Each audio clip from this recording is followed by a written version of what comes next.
좌우에 계신 분 한번 인사를 나눌까요? 당신에게 좋은 일이 일어나고 있습니다. 우리 광고에서 이제 말씀을 드린 것처럼 오늘부터 성탄절까지는 대강절 혹은 대림절 그렇게 이제 부르게 됩니다. 메시아 탄생을 기뻐하고 또 한편으로는 주님의 재림을 기다리는 절기다. 그리고 특히 교회력으로는 제 교회력의 시작이 되는 그런 절기다. 그래서 영적인 한 해 시작이다. 그렇게 이제 알리는 의미도 지니게 됩니다. 그래서 그리스도를 믿는 사람으로서 우리가 이제 금년은 어떤 마음으로 그리스도의 오심을 기뻐하고 또한 주님의 재림을 기다리면서 대강절을 보내야 될까 하는 생각을 하게 되는 그런 시점이죠. 삶의 환경이 우리가 다 다르기 때문에 개인적으로 대강절의 그 신앙의 고백과 결심들도 더 다양할 수가 있습니다. 그런데 금년은 우리 시학교회 성도들이 함께 먼저는 개인적으로 오늘 우리가 기도하시면서도 이제 그 기도를 했는데 자신의 무너진 신앙의 회복을 이루고 더 나아가서는 교회의 온전한 회복을 바라는 마음을 가지고 그래서 교회 세움을 위해서 또 주님의 은혜를 앙망하는 그런 이제 그 대강절이 될 수 있기를 바랍니다. 성경에 나오면은 별처럼 빛난 사람들이 참 많이 있죠. 우리 하나님의 사람들의 이름을 대면은 정말 하늘의 별처럼 빛나게 하나님의 선한 사역을 이루었던 많은 사람들이 있습니다. 오늘 전에 제가 러시아에 갔을 때 선교사를 만나고 얘기를 나누다가 뿌듯한 얘기를 하나 했는데 그건 뭐냐면 뭐 복음에 대한 얘기보다 한국의 그 제품이 러시아에서 인기를 끌고 그 중에서도 스타렉스라고 하는 그 차가 굉장한 인기를 끌어서 우리 다 타고 다니고 있잖아요. 인기를 끌어서 돈을 더 줘야만 살 수 있다. 국내에서 파는 것보다도 훨씬 비싼 가격에 러시아에서 팔린다라고 하는 얘기를 이제 들었는데 좀 뿌듯한 한국 사람이라고 하는 뿌듯한 그게 있어요. 그런데 우리가 그 차를 타고 다니면서 그 이름에 붙여진 뜻은 참 모르잖아요. 스타렉스 그런 얘기를 하지만 그게 무슨 의미인지는 잘 모르죠. 우리가 생각하는 대로 스타는 그대로 별입니다. 별이라는 의미고 그 뒤에 이름이 하나 또 단어가 붙었는데 그게 렉스라고 하는 말인데 이 말이 왕이라고 하는 의미를 가지고 있는 라틴어입니다. 이게 합성어인데 이 두 개가 붙이는 이름인데 스타렉스 그러면 별들의 왕 또는 별들의 별. 그는 그 차가 최고다. 뭐 그런 얘기죠. 차 중에 최고의 차라. 그런 의미를 이제 가지고 있는 것이겠죠.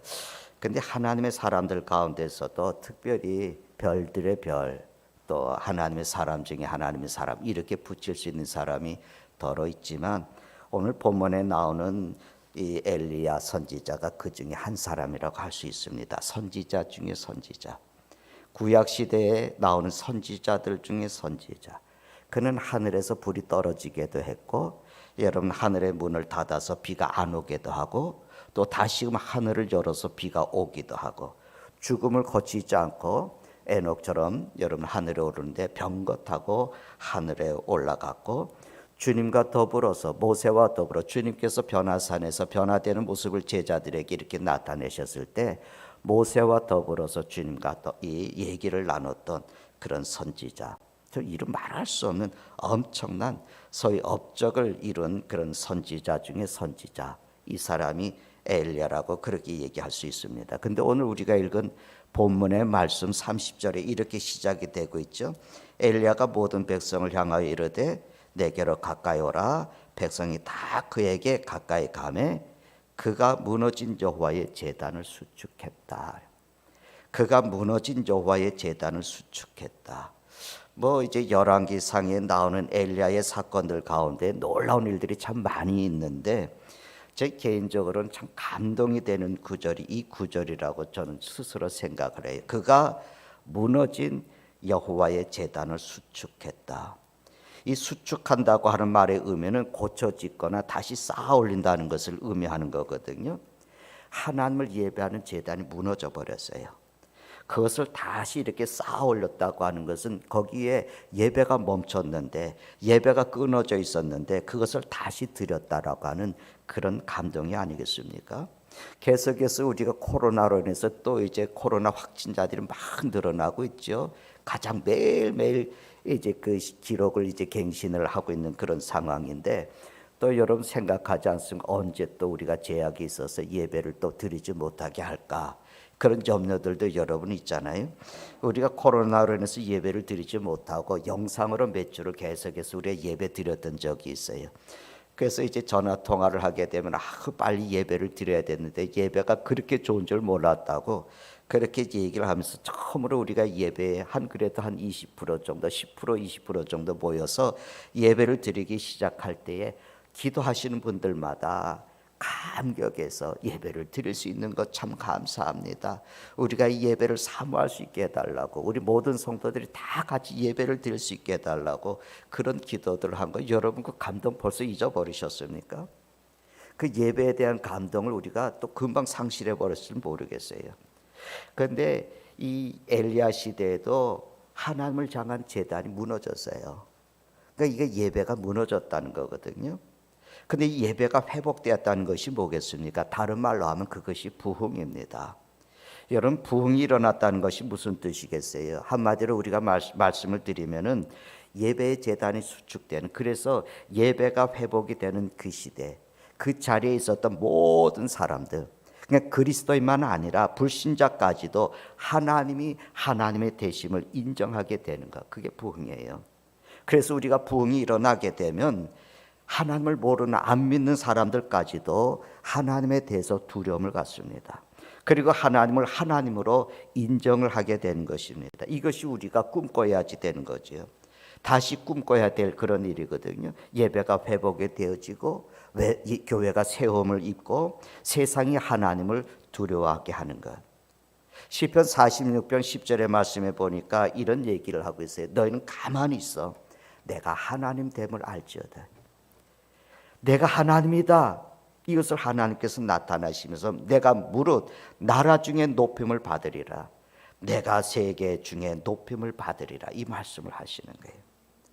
여러분, 사랑하는 성도 여러분, 한 번이라도 이런 생각을 해보셨어요?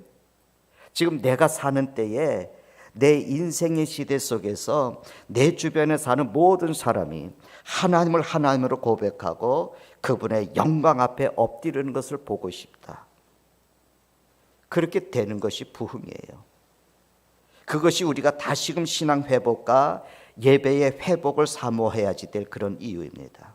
오늘 교회가 세상 속에서 부끄러움을 당하고 하나님의 이름에 짓밟히는 시대, 어디 가서 나 예수 믿습니다라고 당당하게 얘기하기 힘들어하는 시대, 우리가 다시 예배의 제단을 다시 수축해야 될 이유가 거기에 있습니다. 근데 문제는 이거예요. 어떻게 이런 부흥이 우리 가운데 임할 수 있느냐는 거예요. 어떻게 이런 일들이 우리 가운데 일어날 수가 있을까? 오늘 우리가 읽은 본문의 말씀은 이런 부흥의 시대의 한복판에 한 믿음의 사람이 있었다고 하는 것을 볼 수가 있습니다. 그 부흥의 시대에 마치 주역처럼 하나님의 손에 붙들려서 쓰임을 받은 사람, 그 사람이 엘리야였어요. 엘리야가 무엇을 했기 때문에 그 시대에 부흥이 임할 수 있었을까?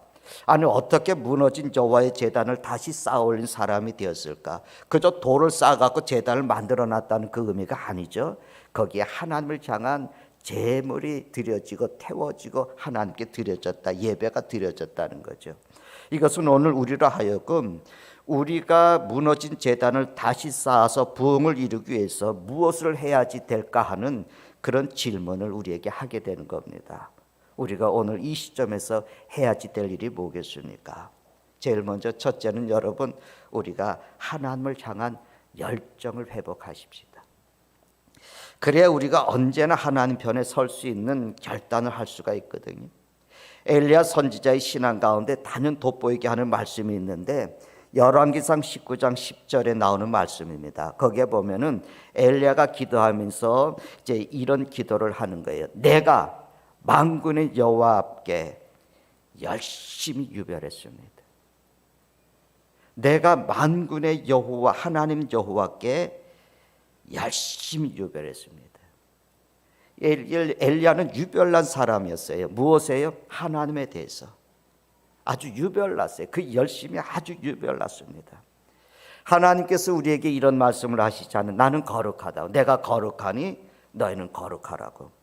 이 거룩이 물론 우리는 정결하고 순수하고 깨끗하고 그래야지 됩니다. 그러나 이 거룩이라고 하는 말에는 구별된다고 하는 의미가 있잖아요. 다르다고 하는 것을 의미하잖아요. 그러나 또 한편에 보면은 유별나다고 하는 의미도 포함이 돼요. 우리는 세상 사람들과는 달라야지요. 무엇이 달라야 되겠습니까? 하나님에 대해서 달라야 돼요.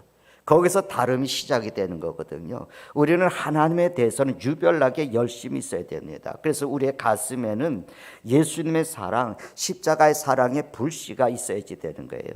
가슴에 늘 그런 열정을 소유해야 내가 어느 한순간 하나님 편에 서야지 되는 그 순간에 내 인생의 선택을 결단할 수가 있는 겁니다. 여러분, 내가 예수님께 내 인생 쏟아부을 수 있는 그런 유별난 열심이 우리에게 없게 된다면 오늘 같은 시대에 어정쩡한 자리에 우리가 서 있을 수밖에는 없는 겁니다. 열왕기상 오늘 18장 21절에 있는 말씀인데 여러분, 우리 한번 같이 읽어볼까요? 같이 읽어보겠습니다. 엘리야가 모든 백성에게 가까이 나가 이르되 너희가 어느 때까지 둘 사이에 머뭇하려느냐? 여호와가 만일 하나님이시면 그를 따르고 바알이 만일 하나님이면 그를 따를지니라 하니 백성이 말 한마디도 대답하지 아니하는지라. 너희들이 어찌해서 어정쩡하게 서 있느냐? 그저 하나님을 믿든지 바알을 믿든지 분명히 하라. 그런데 거기에 모였던 백성들이 한마디도 하지 못했다. 아무 말 못했다. 결정할 수가 없었어요. 하나님을 믿겠다고 하시도 바알을 믿겠다고도 결정할 수가 없었어요. 여러분, 우리가 예수님을 믿을 때에 이런 군중 심리에 편승을 해서 눈치 보면서 믿는 것은 매우 쉽습니다. 하지만 오늘같이 사람들이 하나님을 거역을 하고 교회를 떠나고 교회 가지 말라고 압박을 주고 하나님을 냉소하고 비웃는 이런 불신앙의 시대에 나 혼자 하나님을 믿기로, 아니 하나님 편에 서기로 굳게 결심한다고 하는 거, 이런 고독한 결단은 결코 쉽게 되는 것이 아닙니다. 그럼에도 해야지 됩니다. 그것이 하나님의 사람이에요. 오늘 우리가 엘리야 시대처럼 대부분의 사람들이 하나님을 필요로 하지 않잖아요. 대부분의 사람들이 하나님을 냉소하고 자신은 그리스도인이라고 하던 사람들도 막상 믿음의 고백을 하지 못하고 어정쩡한 모습으로 사는 이 불신앙 시대에 우리가 살고 있는 겁니다. 열왕기상 16절에 있는 16장의 말씀을 보면요, 엘리야가 활동하던 시대의 그 배경이 어떠했는지 우리에게 말씀을 해주고 있어요. 엘리야 시대에 이스라엘을 통치하던 왕은 아합 왕입니다. 잘 알죠? 이 왕이 북쪽의 이스라엘을 22년 동안 통치를 했습니다. 그 열왕기상 16장 30절의 말씀을 보면 그가 어떤 왕인지를 알 수 있어요. 오므리의 아들 아합이 그의 이전의 모든 사람보다 여호와 보시기에 악을 더욱 행했다고요. 그러니까 이스라엘은 남쪽과 북쪽이 갈라져서 남쪽에는 20명의 왕이 이제 그 통치했고 북쪽에는 19명의 왕이 통치를 했어요. 이스라엘의 역대 왕이 이제 그 남북 갈라진 그때에 39명입니다. 그런데 그 모든 왕보다, 그 이전의 사람들보다 하나님 앞에서 악독했던 왕이 아합 왕입니다. 아합의 죄가 뭐였습니까? 시돈의 왕이었던 엘바알의 딸 이세벨을 아내로 삼고 그녀가 믿는 바알을 섬겨서 예배했어요. 그리고 백성들이 바알을 섬기도록 바알의 신전을 세우고 제단을 세웠습니다. 그리고 거기에서 끝나지를 않았어요. 칼로 하나님의 선지자들을 죽인 아주 악독한 그런 왕이었습니다. 하나님의 말씀이 선포되지 못하게 했습니다. 하나님을 예배하는 자리가 사라지게 했습니다. 그러니까 그 시대 정치적, 사회적, 영적 최악의 상황 속에서 엘리야 선지자가 자기의 믿음을 고백하고 사역을 한 거예요. 엘리야는 결코 칭찬받고 존경받고 인기 끌 수 있는 그런 환영의 자리에 있지를 않았습니다. 그런데 그가 단독으로 아합 왕에게 가서 심판을 외치는 거예요. 열왕기상 17장 1절에 있는 말씀에 보니까 거기에 아합에게 말하되 내가 섬기는 이스라엘의 하나님 여호와께서 살아 계심을 두고 내가 맹세한다. 하나님이 살아계심을 두고 내가 맹세한다. 내 말이 없으면 수년 동안 비도 이슬도 있지 아니하리라. 아니 어떻게 이렇게 말을 할 수 있겠어요? 내가 맹세하는데, 하나님을 두고 맹세하는데 이제 내가 말하지 않으면 수년 동안 비가 오지 않을 거라고, 이슬조차도 없을 거라고. 엘리야가 무슨 배짱을 가지고 아방한테 온 세상을 통치하고 선지자들을 죽이고 우상이 성행하는 그 시대에 단신으로 왕 앞에 나타나서 심판의 메시지를 전할 수 있었을까요? 여러분 거기에 메시지 보세요. 내가 섬기는 하나님, 그분은 살아계신 하나님이에요. 여러분 그 믿음을 가지고 오늘 이 자리에 계십니까? 내가 섬기는 하나님은 살아계신 하나님이시다.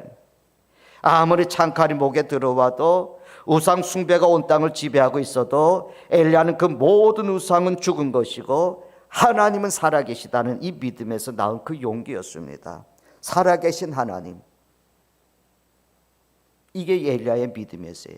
이 믿음이 아방 앞에 단독으로 설 수 있게 하는 그런 용기였습니다. 여러분 엘리야의 하나님이 우리 하나님이셔요. 믿습니까? 그분이 나의 하나님이셔요. 그분은 살아계신 하나님이십니다. 그때 사람들은 기회주의적으로 행동을 했어요. 비겁한 측면만 있었습니다. 그냥 봐서 좋을 것 같은 쪽으로 가는 겁니다. 좋은 게 좋은 거잖아요. 그냥 좋을 것 같은 거를 기울어 가는 거예요. 하나님이 이길 것 같으면 하나님 편에 붙을 것이고, 바알이 이길 것 같으면 바알에게 붙고, 이런 비겁한 선택을 하려는 백성들이었습니다. 우리 시대의 불신앙의 조류 속에서 당류 속에 휘말려 있어도 살아가는 여러분, 정말 하나님을 선택하시겠습니까?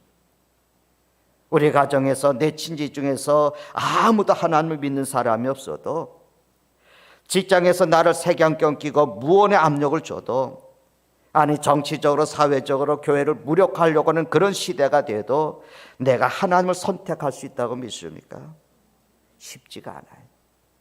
쉽지 않은 결단이에요. 하나님을 향한 열망이 없이는 이런 결단을 할 수가 없어요. 그런데 엘리야는 이런 시대에 하나님 편에 서기로, 살아계신 하나님 편에 홀로 서기로 결단한 겁니다. 그리고 하나님은 그 엘리야를 통해서 그 시대에 예배의 회복이 일어나는 부흥을 이루시기로 작정하십니다. 다시 한번 여러분, 이 대망의 계절에 우리 안에 하나님을 향한 열정이 다시 한번 불을 일어나는 은혜가 있기를 바랍니다.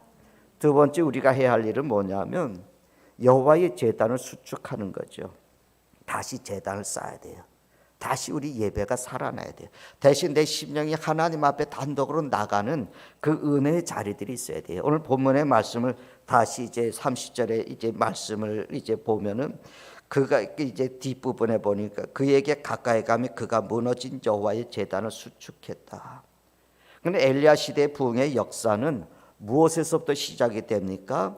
무너졌던 여호와의 제단이 다시 복구되는 것에서부터 시작이 된 거죠. 그러니까 지금까지 제단이 무너져 있었다는 거죠. 이 제단이 뭐 하는 것입니까? 제단은 하나님과 그의 백성이 만나는 것이거든요. 제단은 하나님의 영광이 임하는 것 아닙니까? 엘리야가 제단에 물을 이제 제물을 올려놓고 도랑을 만들고 물을 부어놓고, 그리고 하나님 앞에 예배를 드리는 그 자리에 하늘에서 불이 임해서 그 모든 것을 태우고 하나님의 임재를 경험하게 하지 않았습니까? 이 여호와의 제단을 오늘 단어로 바꾼 다음에 뭐라고 할 수 있겠어요? 하나님을 예배하는 거거든요. 예배입니다. 그리고 나서 결전이 치러지는 거예요. 제단이 수축이 되어지고 예배가 회복이 되어지면서 우리는 치열한 영적인 싸움을 해야 돼요. 하나님을 믿는 엘리야와 바알을 따르는 선지자들 450명, 아세라를 섬기는 선지자 400명 합쳐서 850대 1의 영적인 대결이 이루어지는 겁니다. 예배의 제단이 수축이 되자 이런 영적인 대결이 일어나고, 이 영적인 싸움이 바로 부흥의 무대로 바뀐 겁니다. 하나님의 놀라운 부흥이 나타난 대결장이 된 거예요. 왜요? 하나님 편에 서기로 결단한 한 사람 때문에 하나님은 놀라운 능력으로 하나님이 하나님 되심을 나타내셨어요. 그리고 부흥의 놀라운 역사들이 일어난 겁니다. 우리가 가져야지 될 신앙의 자세가 바로 여기 있습니다. 우리가 그저 왜 사람들이 믿지 않느냐고, 왜 열심을 내지 않느냐고 비판만 하고 있다면 그거 우리는 그저 헛똑똑에 지나지 않습니다. 그저 우리는 비판하기 전에 이 무너진 제단을 우리가 세우기 위해서 내가 무엇을 해야 될지 고민하고, 넘어진 사람을 이렇게 세워지고 사람을 모으고 무너진 제단을 수축하고 수리하는 것에 우리가 힘을 써야 됩니다. 사람을 살리고 사람을 세워지고 무너진 것을 수리해 주는 사람, 그 사람이 엘리야이고 하나님이 그를 도구로 사용을 하시는 겁니다. 여러분, 예배가 뜨겁게 회복이 되어지고 하나님의 영광이 임하는 그것에 부흥의 역사가 일어나는 거예요. 여러분의 삶 속에서 예배가 어떤 위치에 있습니까? 여러분, 예배를 얼마나 소중하게 여기고 존귀하게 여깁니까? 예배가 무너진 것 때문에 마음 아파하고 고통스럽게 하나님 앞에 무릎을 꿇습니까? 여러분, 그 예배를 앙망하십니까? 예배가 그저 내 삶에 있어도 되고 없어도 되는 그것입니까? 예배가 내 인생 속에 얼마나 중요한 비중을 여러분 차지하고 있습니까? 혹시 여러분 지금 내 예배의 제단이 무너져 있지 않습니까? 하나님의 제단을 수축하려고 할 때에 그저 어정쩡해서 아무런 대답도 못할 그런 정도입니까? 하나님의 임재 앞에 서기를 사모하세요. 하나님의 영광을 여러분 사모하고 하나님의 놀라우신 능력과 권능을 여러분 체험하고 싶습니까? 하나님이 살아계신 하나님이라고 하는 사실을 여러분 느껴보고 싶습니까? 여러분, 예배를 회복하십시오. 가정의 회복과 부흥을 사모한다면, 오늘 교회에 다시 세움을 갈망하신다면 먼저 예배를 사모하십시오. 그래야 그 예배의 제단을 다시 이렇게 세우실 수 있기를 바랍니다. 또 하나 우리가 해야 할 일이 뭐냐면, 우리가 그런 부흥의 역사를 이루기를 원하면 기도의 자리로 나가야 됩니다. 여러분, 사무엘상 17장 1절 이렇게 시작을 하는데, 길르앗에 우거하는 자 중에 디셉 사람 엘리야. 사실은 엘리야는 특별한 DNA를 가진 사람이 아닙니다. 그가 뭐 병거 타고 올라가니까 마치 대단한 것 같이 우리가 여기지만, 이제 그 야고보는 엘리야를 한마디로 어떻게 평가했냐면 우리와 성정이 같은 사람이라 그렇게 얘기했어요. 삐지기도 잘하고, 이제 낙심도 잘하고, 그저 금방 우울해지고, 그냥 우유부단하고, 겁도 많고, 그러는 우리와 전혀 다를 바 없는 그런 약점을 가지고 있는 그런 사람이에요. 뿐만 아니라 태생적으로도 그는 유력한 집안의 사람이 아닙니다. 그저 길르앗에 우거하는 자 중에 디셉 사람 엘리야. 그래, 우거한다고 하는 그냥 거류하는 거예요. 어디 정처 없이 그냥 그 지역에 돌아다니는 그런 모습이에요. 가문도 특별하지 않아요. 그저 시골 사람이 지나지 않아요. 내세울 족보도 없는 사람이에요. 소위 우리같이 촌뜨기입니다. 그래서 우리는 엘리야도 우리와 성정이 같은 사람이다라고 하는 이 말에 우리가 좀 위로가 되잖아요. 그냥 야고보의 그 얘기, 엘리야는 우리와 성정이 같은 사람이다, 그 말에 괜히 우리도 좀 위로가 되고 용기도 얻어요. 그런데 야고보서를 보면 우리와 같은 성정을 지닌 엘리야가 이렇게 어떻게 이런 하나님의 역사를 이룰 수 있는 열정의 사람이 되고 하나님의 제단을 수축하고 한 시대의 부흥을 이룰 수 있었을까? 그 이유를 기도에다가 두고 있어요. 야고보서 5장 17절에 그가 비가 오지 않기를 간절히 기도한즉, 그가 기도하면서 비 오지 않기를 간절하게 기도했더니 3년 6개월 동안 땅에 비가 오지 않았다고. 엘리야는요 간절하게 기도했던 사람이에요. 그 간절한 기도가 그를 하나님을 향한 열정의 사람으로 바꾼 거예요. 그게 기도의 비밀이에요. 이 간절한 기도의 핵심이 뭐겠습니까? 계속하는 거예요. 기도를 계속하는 거예요. 끈질기게 하는 거예요. 엘리야는 끝까지 기도했습니다. 왜 그렇습니까? 하나님은 살아계셔요.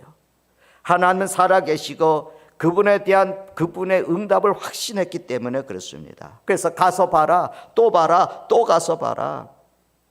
선생님, 손바닥만한 구름이 보입니다. 됐다. 손바닥만한 구름. 할렐루야. 왜 이런 응답이 필요합니까? 오늘 36절에, 오늘 본문의 그 36절에 보니까 이제 저녁 소재 드릴 때에 선지자 엘리야가 이제 가서 기도하자. 아브라함과 이삭과 이스라엘의 하나님 여호와여, 주께서 이스라엘 중에서 하나님이신 것과 내가 주의 종인 것을, 내가 주의 말씀대로 이 모든 일을 행하는 것을 오늘 알게 하옵소서. 하나님이 진짜 하나님이신 것을 이스라엘이 알게 해 주시옵소서. 이 기도를 한 겁니다. 하나님이 하나님 되게 해 주시옵소서. 그러니까 엘리야의 마음에는 하나님이 하나님이 되심을 높이고자 하는 마음이 유별했습니다. 이런 마음에 부흥이 일어나는 거예요. 하나님이 하나님이란 사실을 높이게 도와주시옵소서. 그저 자기의 그 어려움을 피하려고 하는 기도가 아니었어요. 여러분, 그때의 그 선지자들 다 죽이는 역사가 일어났지 않았습니까? 하나님을 믿는 사람들이 숨어 있을 그런 시대가 아닙니까? 하나님께서 그들을 7천 명이나 숨겨놓는 그런 시대 아니었습니까? 나 혼자 그 위기를 피해보고자 하는, 잘 살아보겠다는 그런 기도가 아니었습니다. 때로는 우리가 그런 기도도 필요합니다. 그러나 한 걸음 더 나아가서 우리 시대에 하나님이 진짜 하나님이심을 높여드리고자 하는 간절한 열망이 있으십니까? 바로 그런 고백을 통해서, 그런 하나님을 통해서 부흥이 임할 겁니다. 오늘 여러분, 오늘 교회 목회자들 중에서 나를 본받으시오라고 그렇게 얘기할 사람들은 얼마나 있을까요? 세상의 인기를 끌고 이벤트를 이뤄가면서 언변을 가지고 많은 사람들을 모을 수는 있겠지만, 여러분, 나를 본받으십시오. 바울처럼 그렇게 할 수 있는 하나님의 사람들이 보입니까? 엘리야, 그는 하나님의 이름이, 하나님이 하나님 되심을 세상에 알려지게 하기 위해서, 하나님이 참 하나님이시라는 것을 드러내고 싶어서 하나님 앞에 무릎을 꿇었습니다. 우리가 개인적인 필요를 위해서 기도해야지 됩니다. 그러나 하나님의 영광을 위해서 너희는 먼저 그의 나라와 의를 구하라고 하는 그 말씀을 기억을 하면서 우리가 기도하기 시작할 때 하나님이 하나님의 역사를 이뤄 가실 때가 임하는 겁니다. 그분의 능력이 나타나고, 그래서 우리 가운데 놀라운 부흥의 역사가 임할 겁니다. 하늘의 창이 열릴 겁니다. 하늘의 불이 쏟아질 겁니다. 막혔던 하늘의 문이 열려져서 비가 내릴 것입니다. 그리고 마침내는 우리의 이웃들조차도 이 놀라운 일들을 바라보고 거대한 역사를 바라보면서 그들도 고백할 겁니다. 너희들의 하나님 진짜 하나님이시다. 그때 여러분이 그렇게 원하는 물질의 형통도, 질병의 나음도, 명성을 얻는 것도, 영적인 성숙함도 하나님은 우리에게 덤으로 허락하실 겁니다. 엘리야에게 임한 하나님의 능력, 그것이 우리에게 임하고 우리는 그 능력의 사람으로 우뚝 서서 정말 세상의 거친 파도를 헤치고 살아계신 하나님의 능력에 사로잡힌 인생을 우리가 살아갈 겁니다. 오늘 여러분, 우리 대강절 시작을 합니다. 주님의 오심을 기뻐하고 하나님이 땅에 사람의 몸을 입고 오신 이 놀라운 역사, 이것을 우리가 믿고 기뻐하고, 그리고 또 다시 이 땅을 심판하기에 오실 재림하실 예수님, 여러분, 그날을 기다리면서 이 계절에 다시 우리가 다시 한번 우리의 심령의 부흥과 교회의 회복과 교회 세움을 우리가 사모해야 되지 않겠습니까? 저는 우리 시학교회 성도들이 저와 더불어서 다 함께 날마다 엎드려서 하나님이 하나님 되심을 이 땅에 나타내시고 내 심령과 가정과 교회와 이 나라에 하나님의 놀라우신 역사를 이루시는 그런 은혜, 그런 놀라우신 은혜를 이루는 그런 역사에 우리 있는 곳에서 쓰임이 되어지는 하나님의 사람들로 설 수 있기를 주님의 이름으로 축원합니다. 기도하십시다. 하나님, 오늘 우리에게 필요한 것이 참 많이 있습니다. 그러나 무엇보다 필요한 것은 주님,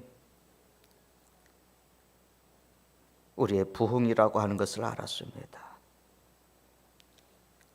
우리는 부흥하면 그저 사람 많이 모이는 것을 말하는, 아버지 하나님, 우리의 심령이 다시금 하나님을 향한 열정으로 불붙고 우리를 통해서 하나님이 하나님이심을 세상에 선포되어지는 역사가 일어나기를 원합니다. 우리가 가정에서도 어정쩡한 자리가 아니라 전능하신 아버지 하나님, 온전히 하나님을 향하는 믿음의 역사가 일어나게 해주시고, 내 주변에 믿지 않는 사람들조차도 우리를 통해서 역사하시는 하나님의 능력을 보고 과연 하나님이시다, 하나님을 두려워하며 하나님을 경외하며 저들이 하나님 앞에 엎드리는 그런 부흥이 다시 한번 이 땅에, 우리 교회에, 우리 심령에 일어나게 도와주시옵소서. 부흥을 가로막고 있는 저희들의 죄를 다 토해냅니다. 저희들을 용서해 주시고 다시 한번 막힘없는 부흥의 역사가 임하도록 우리를 붙잡아 주시옵소서. 우리 주 예수 그리스도의 존귀하신 이름으로 기도드리나이다. 아멘. 다 같이 일어나셔서 우리 찬송하십시다.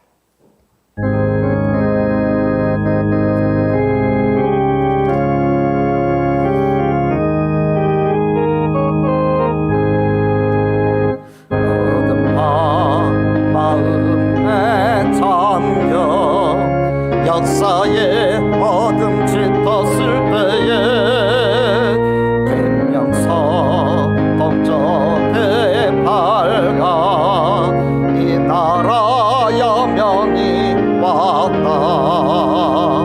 고요한 아침에 나라 이 속에 새롭고